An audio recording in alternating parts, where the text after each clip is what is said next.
बहुत उत्साह था मन में कि राम जी के पास जाना है, राम जी के दर्शन करना है। बचपन से वो दिल में आस्था थी। योगी जी पे मुझे बहुत ट्रस्ट है। कहीं ना कहीं देखिए, हर मुसलमान लड़की योगी जी पे बहुत ट्रस्ट करती है, क्योंकि वो कहीं ना कहीं महिलाओं के लिए आगे आते हैं, महिलाओं का बहुत सम्मान करते हैं, महिलाओं का साथ देते हैं। 2 महिलाएं थी, वो बदतमीज़ी कर रही थी। मैं बड़े शांत से बात कर रही थी उनसे। मुस्लिम महिलाएं थी, वो बुर्का पहनी हुई थी। वो मुझसे झगड़ा कर रही हैं। मैं शांत से बात कर रही हूँ। अब मैं क्या ही बोलूँ। मैं एक बोलते ना, मुस्कुराई अब लखनऊ में हूँ। मुझे संविधान अधिकार देता है कि भाई मैं मंदिर जाऊँ, मस्जिद जाऊँ, दरगाह जाऊँ, कहीं पर भी जाऊँ, चर्च जाऊँ, गुरुद्वारे जाऊँ, मैं जा सकती हूँ। उन्होंने मुझे एक बार भी नहीं बोला कि आप धर्म परिवर्तन कर लो, घर वापसी कर लो, एक बार भी नहीं। मैं जैसी आई थी उन्होंने मुझे वैसा ही स्वीकार किया। एज अ शबनम शेख में आई थी, एज अ शबनम शेख उन्होंने मुझे आशीर्वाद दिया। मोदी जी ने जैसे प्रणाम किया था ना ऐसे सो के, वो भी किया। मुझे उसका नाम नहीं पता, मैंने वो किया। और योगी जी के लिए एक ही बात बोलना चाहूँगी, योगी जी मैं आपकी बहुत बड़ी फ़ैन हूँ। महाराष्ट्र से आई हूँ, आपसे एक अपील करना चाहूँगी, आपसे मुझे मिलना है। आप प्लीज़ थोड़ा सा आपका कीमती समय दे दीजिए। नरेंद्र मोदी जी थे, हैं और रहेंगे। महादेव हम आएंगे, जल वहीं चढ़ाएंगे। नमस्कार, एनएमएफ न्यूज देख रहे हैं आप। मैं हूं आपके साथ विवेक। तो फाइनली वो जर्नी कंप्लीट हो गई है, वो यात्रा पूरी हो गई है एक ऐसी लड़की की जिसको लेकर के बड़ा विरोध चला। मुंबई से ये सनातनी लड़की, एक तरीके से कहा जाए सनातन रूप में एक मुस्लिम लड़की, महाराष्ट्र से पैदल यात्रा शुरू की थी। 1500 किलोमीटर से ज्यादा की ये पूरी जर्नी रही और फाइनली करीब 35 से 36 दिन बाद पावन धाम अयोध्या में कदम रख दिया है। सबसे पहले जय श्री राम। आपको भी जय श्री राम, आपके सभी दर्शकों को भी जय श्री राम, और आपका बहुत बहुत धन्यवाद जो आपने हमें ये मौका दिया। जी देखिए, जब आपने जर्नी शुरू की थी उसके बाद में मतलब बहुत सी बाधाएं आई, और जितनी भी बाधाएं हैं वो मैंने न्यूज़ चैनल के माध्यम से देखी। कैसा रहा सफ़र? क्या मन में ठाना था, क्या सोच के आपने ये पढ़ लिया था कि राम के दरबार में जाऊंगी मत्था टेकने? बस मन में ख्याल आया कि राम जी 500 वर्षों बाद आ रहे हैं और उनको घर मिल रहा है, परफेक्ट घर। पहले वो टेंट में रहा करते थे और अभी उनको इतना बढ़िया मंदिर मिला है। तो बहुत उत्साह था मन में कि राम जी के पास जाना है, राम जी के दर्शन करना है। बचपन से वो दिल में आस्था थी कि राम जी के बारे में काफ़ी सुना था, तो इसलिए हमने अपने सनातनी दोस्तों से मिलकर संकल्प लिया कि नहीं, मैं जाऊंगी दर्शन के लिए, दर्शन करने जाऊंगी। तो ये बताइए कि कितने दिन की ये जर्नी रही पूरी, कितने किलोमीटर की यात्रा रही आपकी? मेरी पूरी जर्नी रही है 41 डेज़ का। 23 दिसंबर 2023 से मैंने ये स्टार्ट किया था। अभी 2024 है, जनवरी का भी महीना ख़त्म होने वाला है लगभग, तो 41 डेज़ हो गए हमें। 41 डेज हो गए। तो अभी 41 दिन में एक बात बताइए कि कितनी कठिनाइयों का सामना करना पड़ा। खासतौर से बात की जाए तो अलग अलग तस्वीरें सामने आई। कहीं पर आपका बड़ा विरोध हुआ, कहीं पर फतवा जारी करने की बात की गई, कई जगह पर भैया कई मौलानाओं ने धमकी तक दे दी आपको। क्या लगा, कितना संघर्ष भरा रहा ये आपका सफर? थोड़ा सा डर लगता था। फिर एक बात मैं सोचती थी, अरे यार राम जी के दरबार जा रही हूँ, हनुमान जी साथ में है, तो डरना क्या, जो होगा देख लिया जाएगा। और मन में भी एक ये थी कि नहीं भाई, योगी जी साथ में है, योगी जी पे मुझे बहुत ट्रस्ट है। कहीं ना कहीं देखिए, हर मुसलमान लड़की योगी जी पे बहुत ट्रस्ट करती है, क्योंकि वो कहीं ना कहीं महिलाओं के लिए आगे आते हैं, महिलाओं का बहुत सम्मान करते हैं, महिलाओं का साथ देते हैं। तो मैं भी बस बोलते हैं ना, योगी जी की नगरी में हूँ, उनके अयोध्या नगरी में हूँ, तो उनसे उम्मीद है कि आने वाले समय में अगर मुझे कोई भी परेशानी होगी इस दौरान, मतलब ये यात्रा के रिलेटेड, तो योगी जी मेरा पूरा साथ देंगे और मेरी मदद करेंगे। कितने राज्यों से गुजर कर ये यात्रा कंप्लीट हुई आपकी? टोटल 3, महाराष्ट्र से एमपी से Uttar Pradesh, total 3 states cross की हूँ मैंने। मतलब कहाँ पे कितना स्वागत हुआ, विरोध कहाँ पे हुआ, जहाँ पर आपके लिए कई जगह पे मैंने देखा कि अभी हाल ही में आप उत्तर प्रदेश में आई थी, जहाँ पर आपका विरोध हुआ, किसी ने उल्टे सीधे बयान भी दिए, आपको गाड़ी को रोका गया। क्या कहेंगे, मतलब ये जो बयान हुआ था? बिल्कुल, 2 महिलाएं थी, वो बदतमीज़ी कर रही थी। मैं बड़े शांत से बात कर रही थी उनसे। मुस्लिम महिलाएं थी, वो बुर्का पहनी हुई थी, वो मुझसे झगड़ा कर रही हैं। मैं शांत से बात कर रही हूँ।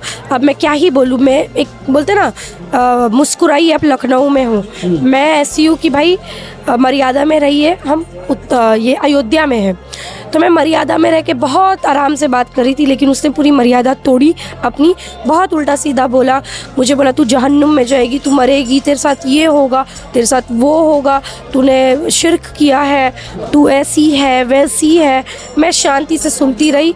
मैंने वीडियो बनाया, सोशल मीडिया पे डाला। अमेठी पुलिस ने तुरंत एक्शन लिया, वो गाड़ी को सीज किया, महिलाओं को भी गिरफ्तार किया, एक पुरुष था उनको भी गिरफ्तार किया। वो मुस्लिम महिला थी क्या जो गिरफ्तार हुई? हाँ, मुस्लिम महिलाएं थी। आप एक मुस्लिम महिला हैं, आप सनातन रूप में एक सनातनी के नाम पर घूम रहे हैं, राम के लिए आप मत्था टेकने आई हैं। बड़ा विरोध हुआ, लोगों ने ये कहा, जैसे बुर्का उतारने की बात कही गई, जो आपने वस्त्र पहन रखा था उसको उतारने की बात कही गई। इसके अलावा कई जगह से कई मौलानाओं ने आपको धमकी दी।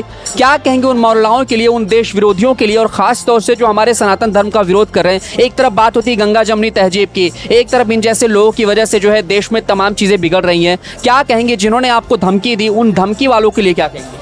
देखिए, ये वही लोग हैं जो जब भी कुछ होता है तो हमेशा से हाथ में एक झंडा ले लेते हैं, संविधान से देश चलता है, तो ये भूल जाते हैं कि कोई कुछ कर रहा है वो संविधान के दायरे में ही कर रहा है। मुझे संविधान अधिकार देता है कि भाई मैं मंदिर जाऊँ, मस्जिद जाऊँ, दरगाह जाऊँ, कहीं पर भी जाऊँ, चर्च जाऊँ, गुरुद्वारे जाऊँ, मैं जा सकती हूँ। तो ये इनको आपत्ति क्यों होती है? बहुत सारे हिंदू दरगाह जाते हैं, मस्जिद जाते हैं, तो इन्हें तब नहीं आपत्ति होती, वो उनका स्वागत करते हैं, उनको अपनी तरफ बुलाते हैं, इनवाइट करते हैं। अब मैं आई हूँ यहाँ पर, मैं हिजाब में, मैं हनुमानगिरी में दर्शन की। अच्छा, आप हिजाब पहन के अंदर गई, कोई रोक टोक, कोई कुछ नहीं हुआ? बिल्कुल कोई रोक टोक नहीं, कुछ नहीं। हिजाब पहन के मैं वहाँ पर गई, हिजाब पहन के मैं वहाँ पर गई, कोई रोक टोक नहीं, मेरा स्वागत किया गया। मैंने बड़े बड़े महाराजाओं का आशीर्वाद लिया, संत जी का, महाराज जी का, और उन्होंने दुआएं दी। और सबसे बड़ी बात, उन्होंने मुझे एक बार भी नहीं बोला कि आप धर्म परिवर्तन कर लो, घर वापसी कर लो, एक बार भी नहीं। मैं जैसी आई थी उन्होंने मुझे वैसा ही स्वीकार किया। एज अ शबनम शेख में आई थी, एज अ शबनम शेख उन्होंने मुझे आशीर्वाद दिया। बोलते ना, राम जी ने मुझे बुलाया है तो लोग मुझे क्या ही रोक पाएंगे, ऐसा हुआ मेरे साथ। अच्छा, कुछ लोग ये भी कह रहे हैं कि आपकी यात्रा पूरी हो गई है, क्या आपको डर नहीं लगा? पहले दिन से लेकर के अब तक डर नहीं लगा? अब क्या लग रहा है आपको? क्या ऐसा कुछ लग नहीं रहा कि जब आप जाएंगे अपने घर में, शहर में, आपके आसपास भी तमाम लोग देख रहे होंगे, तो क्या आपको डर नहीं सता रहा इस चीज़ का कि मतलब आपने एक तरीके से, लोगों ने कहा है कि भैया आपने एक मुस्लिम होने के नाम पर आपने पाप किया है, कलंकित हो आप, ऐसा लोगों ने कहा है? नहीं, मैं तो ऐसी हूँ नहीं कलंकित। मेरे पापा मुझे कहते हैं कि तू मेरी ही, मतलब तूने मेरा ही सर फ़क्र से ऊंचा नहीं किया, पूरे हिंदुस्तान का किया है, तू पूरे हिंदुस्तान में प्राउड फील कर रहा है मेरे लिए।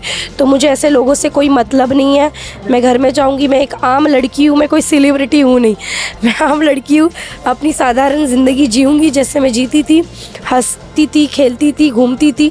बस अभी राम जी की धुन में धुन गई हूँ, रंग में रंग गई हूँ। अभी और भी यात्रा करूँगी मैं, और भी जगह पर जाऊँगी मैं, और भी जगह पे दर्शन करूँगी आने वाले समय में। अच्छा, आपकी जो यात्रा रही है, बात की जाए तो जब आप अयोध्या में आई हैं, आपको सिक्योरिटी बहुत टाइट मिली। मैंने देखा, ऑफ कैमरा देखा, तो आपको उत्तर प्रदेश की योगी सरकार ने काफ़ी टाइट सिक्योरिटी दी है। क्या कहेंगे योगी सरकार के लिए? कहेंगे आपने दर्शन कर लिया हनुमानगढ़ी और रामलला के दरबार में? दोनों जगह पर दर्शन किया, और मोदी जी ने जैसे प्रणाम किया था ना SSO के, वो भी किया। मुझे उसका नाम नहीं पता, मैंने वो किया। और योगी जी के लिए एक ही बात बोलना चाहूँगी, योगी जी मैं आपकी बहुत बड़ी फ़ैन हूँ, महाराष्ट्र से आई हूँ, आपसे एक अपील करना चाहूँगी, आपसे मुझे मिलना है। आप प्लीज़ थोड़ा सा आपका कीमती समय दे दीजिए। मुझे पता है उत्तर प्रदेश बहुत बड़ा राज्य है, अब बहुत बिजी रहता है, लेकिन एक राम भक्त आपके चरणों में आना चाहती है, आपका भी साक्षात आशीर्वाद लेना चाहती है। बस हमें एक मौका दीजिए। क्या कहेंगे अगर अपने धर्म के लोगों की बात की जाए, आपके धर्म में भी अगर बात की जाए तो कई लोग वैसे सनातन धर्म का पालन करते हैं, सनातन धर्म की सेवा भी करते हैं। कई स्टोरी यहाँ पे अयोध्या में निकल कर आई। क्या कहेंगे उनके लिए जो फतवा जारी करते हैं, जो धर्म में बांटना चाहते हैं, उनके लिए क्या कहेंगे? देखिए, मैं एक ही बात बोलना चाहूँगी, जो ऐसे लोग हैं, ऐसे बहुत सारे मुस्लिम लोग हैं जो करते हैं, सनातन धर्म की रिस्पेक्ट करते हैं, हर चीज़ में वो इन्वॉल्व होते हैं, लेकिन वो कहीं ना कहीं पर्दे के पीछे होते हैं, क्योंकि उनको डर है कि ऐसे जो मुल्ला मौलवी दो कौड़ी के लोग हैं, सबकी बात नहीं कर रही हूँ, कुछ लोग हैं वो लोग फतवा निकाल देते हैं और समाज में लोगों को दबा देते हैं, उनका बहिष्कार हो जाता है, बॉयकॉट हो जाता है, इसीलिए लोग डरते हैं। लेकिन मैं अलग हूँ भाई, मेरी फैमिली अलग है, हम किसी के बहिष्कार से नहीं डरते, बॉयकॉट से नहीं डरते। चलिए, आखिरी सवाल मेरा आपसे ये है कि 24 का माहौल किस तरीके से देख रही हैं? अगर मैं एज अ पॉलिटिकल जाऊँ थोड़ा सा, तो क्या देख रही हैं? माहौल क्या है? देश का माहौल, आप तो यात्रा करके आ रही हैं, तो आपको क्या लग रहा है? नरेंद्र मोदी जी थे, हैं और रहेंगे। रहेंगे। और बाकी जो लोग हैं वो विपक्ष वाले, पता नहीं, हाँ। वो तो गुल हो जाएंगे, दिखेंगे ही नहीं। वो तो पर्दे के पीछे भी नहीं दिखेंगे, पर्दे के सामने तो छोड़ दो, पर्दे के पीछे भी नहीं दिखने वाले हो। अगली यात्रा कहाँ शुरू हो रही है, कहाँ जा रही हैं आप? अभी तो सोचा है काशी जाना। काशी जाने का। हमारा एक स्लोगन है, हमने एक बनाया कि महादेव हम आएंगे, जल वहीं चढ़ाएंगे। बिल्कुल, अभी सर्वे भी आया है, तो बस देखते जाइए, आगे आगे पता चलेगा आपको सोशल मीडिया के माध्यम से। चलिए, बहुत बहुत शुभकामनाएं। बहुत बहुत धन्यवाद। तो ये शबनम शेख थी जिन्होंने 1500 किलोमीटर की दूरी तय की थी। वाकई में ये यात्रा अद्भुत रही है, देश भर को संदेश दिया है, हर एक धर्म के लोगों को संदेश दिया है कि देखो धर्म में हमें मत बांटो। और यही वजह रहा कि जहाँ जहाँ ये गई वाकई में ऐसा स्वागत हुआ जो शायद ये कल्पना भी नहीं कर सकती थी। और ख़ास तौर से सनातन धर्म के बड़े बड़े नेताओं ने, बड़े बड़े भक्तों ने, राम भक्तों ने इनका स्वागत किया है। और आप यहाँ देखेंगे तो ये हमारे भाई लोग हैं, जो कि एक तस्वीर ये भी दिखाना चाहूँगा कि इन लोगों के ज़रिए यहाँ पर इनका बहुत खूबसूरत सा वेलकम हुआ है। ये जो भैया बैठे हैं यहाँ पर, जो लोग भी अयोध्या में आए हैं, उनकी इन्होंने बड़ी तत्पर सेवा की है। चाहे कोई भी शख्स कितना भी बड़ा रिकॉर्ड बनाने वाला क्यों ना आया हो, किसी भी तरह की तस्वीर अगर अयोध्या में आई है तो इनके यहाँ पे उन्होंने स्टे किया है। तो ये पूरी टीम है भाई के साथ में, और इस जर्नी के लिए जो है हम इनको आगे की शुभकामनाएं देते हैं। जय श्री राम।